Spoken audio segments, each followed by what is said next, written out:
जय हिंद। तो दोस्तों अब आ ही गए हो तो पूरा वीडियो देख के ही जाना, क्योंकि दोस्तों आज का ये वीडियो सही में बहुत ही ज़्यादा इन्फॉर्मेटिव होने वाला है आप सब के लिए। तो बिना देरी किए चलिए स्टार्ट करते हैं और बने रहिए एंड तक। NCC rank. एनसीसी रैंक जो है वो दो पार्ट्स में डिवाइड की गई है, senior division ranks and JD division ranks, junior wing and senior wing. NCC में 3 विंग्स होती है, आर्मी, नेवी एंड एयरफोर्स। उसमें पहले आर्मी की बात करते हैं कि जो जेडी बॉयज होते हैं और जो जेडब्ल्यू गर्ल्स होती है उन्हें सिर्फ कंपनी सर्जेंट मेजर यानी सीएसएम तक उनको रैंक अलाउ होती है। नेवी में हम बात करेंगे तो उनको सिर्फ पैटी ऑफिसर कैडेट तक की रैंक अलाउ होती है। एंड एयरफोर्स की बात करें तो उसमें उनको वारंट कैडेट वारंट ऑफिसर तक की रैंक अलाउ होती है। ये हो गया जेडीज का।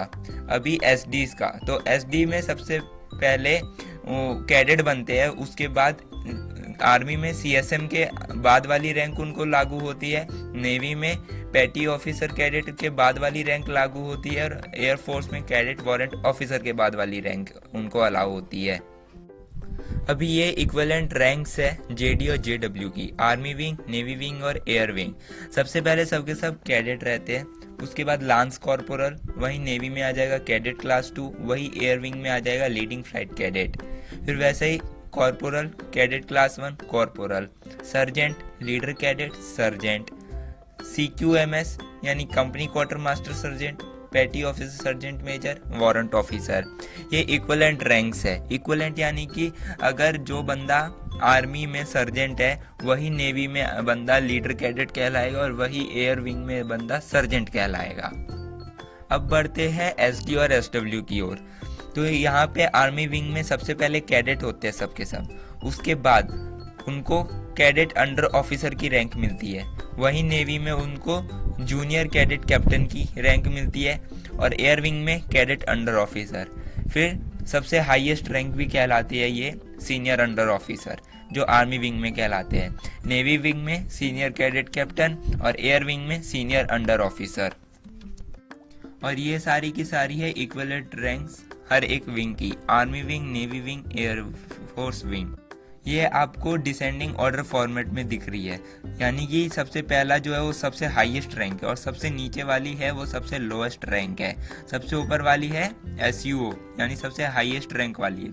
फिर छोटे होते होते cadet under officer, company quarter master sergeant, sergeant, corporal, lance corporal, सबसे छोटा कैडेट। बेसिकली हम कैडेट से स्टार्ट करते हैं सबके सब, भले वो जेडी हो या एसडी हो।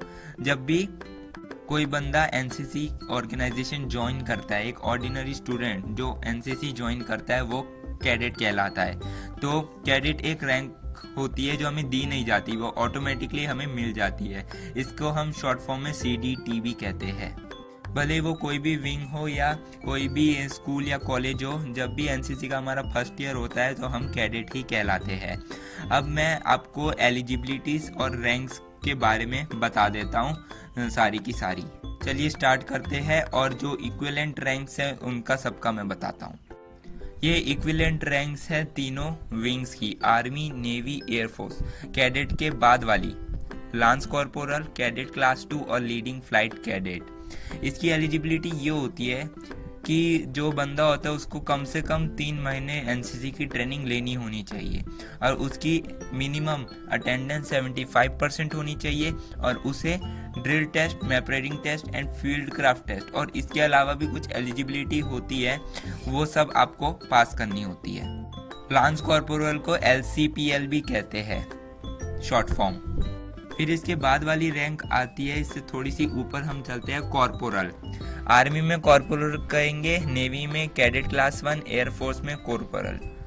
इसकी जो एलिजिबिलिटी कंडीशन है वो ये है कि जो बंदा है उसे कम से कम 6 महीना एनसीसी की ट्रेनिंग लेनी होनी चाहिए और दूसरी कंडीशन की जो बंदा है उसको वेपन ट्रेनिंग टेस्ट उसको पास करना होना चाहिए। कॉर्पोरल मतलब होता है ऑफ द बॉडी यानी बॉडी का हिस्सा, एंड CPL उसका शॉर्ट फॉर्म होता है। फिर उससे थोड़ा और ऊपर हम बढ़ेंगे तो आ जाती है सर्जेंट रैंक। आर्मी में सर्जेंट कहते हैं, नेवी में ही उसे लीडिंग कैडेट कहते हैं और एयरफोर्स में सर्जेंट कहते हैं। सभी नाम के साथ साथ आपको इंसिग्निया यानी कि सिंबल्स, जो रैंक का सिंबल होता है हमारा लगाना होता है रैंक के हिसाब से, वो भी आपको दिख रहा है। ये आपको शायद ही कहीं पे मिलेंगे नेट पे। हाँ, तो SGT यानी सर्जेंट इसका शॉर्ट फॉर्म है।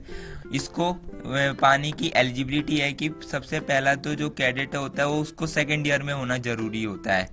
फिर जो उसका दूसरा कंडीशन है कि उसको कॉर्पोरल वाला पोस्ट उसको कम से कम 6 महीना उसमें उसे सर्व करना चाहिए, यानी कि कॉर्पोरल बने उसके 6 महीने हो जाने चाहिए सर्जेंट बनने से पहले। फिर आगे बढ़ते हैं हम कंपनी क्वार्टर मास्टर सर्जेंट। इसके बारे में मैं बता दूं कि ये रैंक भी है और अपॉइंटमेंट भी है। अपॉइंटमेंट मैं इसलिए कह रहा हूँ क्योंकि ये अपॉइंटमेंट है, यानी कि अपॉइंटमेंट यानी जिम्मेदारी। ये जिम्मेदारी है जो हमें कैंप के दौरान मिलती है।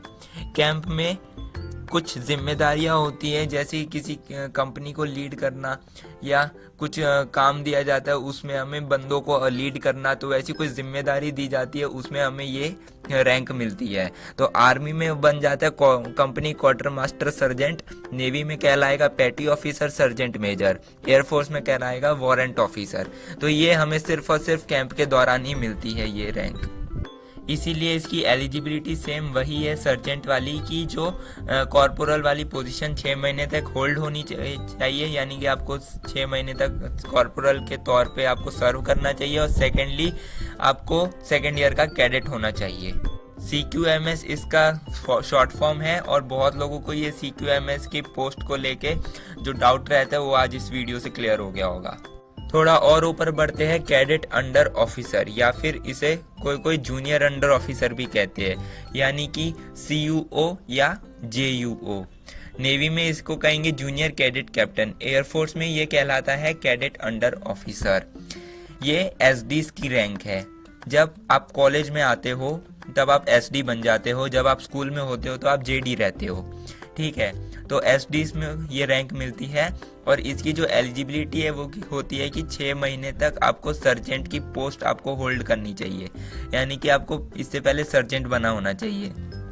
मगर अभी जो रूल्स चेंज हुए उसके हिसाब से है कि आपको एलिजिबिलिटी में B सर्टिफिकेट आपको पास होना चाहिए, यानी कि जब कॉलेज में आप सेकेंड ईयर में आते हो तब आपको ये रैंक मिलती है। और इसके लिए आपको कुछ अचीवमेंट्स भी करने पड़ते हैं, और जो B सर्टिफिकेट है उसमें आपको अल्फा या बीटा ग्रेड में पास होना चाहिए।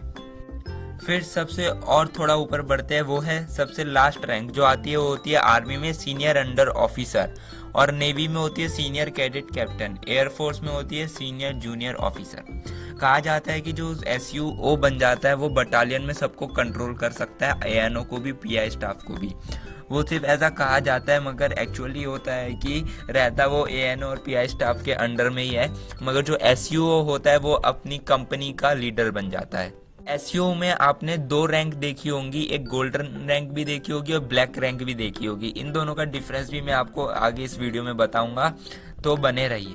और ये कैडेट की दुनिया में कह लो सबसे हाईएस्ट रैंक होती है, और इसको एलिजिबिलिटी होती है कि आपको junior under officer at least 6 month तक पोजीशन होल्ड करनी चाहिए। और इसके साथ और भी एलिजिबिलिटी होती है, वो मैं डिफरेंस वाले के साथ बताता हूँ। तो चलिए बढ़ते हैं डिफरेंस की ओर।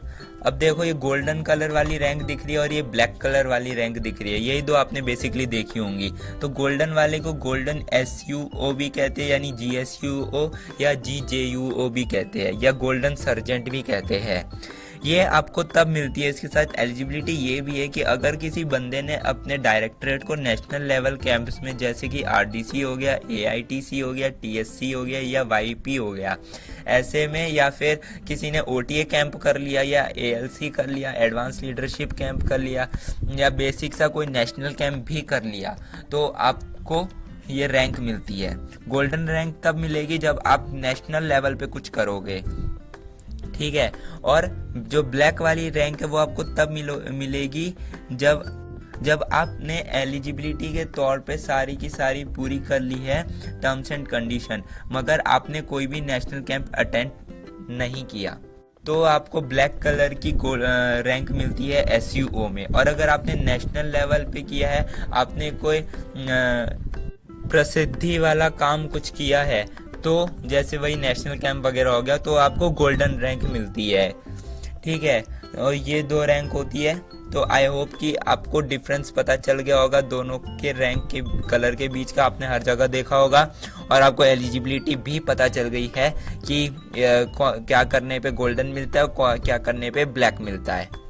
अभी बता देता हूँ कि एक कंपनी होती है, एक पूरे बटालियन में जितनी कंपनी होती है, जितने प्लाटून होते हैं, इस पर मैं अलग से एक वीडियो बताऊंगा। मगर अभी जो मैं बेसिक बता देता हूँ कि एक कंपनी में 154 कैडेट्स होते हैं टोटल, जिसमें 1 SUO होता है यानी सीनियर अंडर ऑफिसर। और कहीं कहीं पे 3 अंडर ऑफिसर होते हैं और कहीं कहीं पे 4 अंडर ऑफिसर होते हैं। फिर 5 सर्जेंट्स होते हैं, 9 कॉर्पोरल्स होते हैं और 18 लांस कॉर्पोरल होते हैं।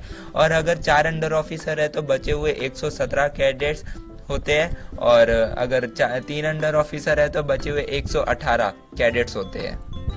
तो दोस्तों आई होप कि आपको ये वीडियो पसंद आया होगा और ये बेशक इन्फॉर्मेटिव है, इसमें कोई कहने की बात नहीं है। तो इसे जल्दी से जल्दी शेयर कर दीजिए, क्योंकि इसमें मैंने बहुत ही ज़्यादा इम्पोर्टेंट बात बताई है। और जो साइंस भी है, सिंबल्स भी है, इनसिग्ना जिसे कहते हैं हम इंग्लिश में, हिंदी में निशान, चिन्ह कहेंगे, चिन्ह। तो सारे रैंक्स के नाम के साथ सबके चिन्ह भी है जो आपको हार्डली कहीं पे मिलेंगे।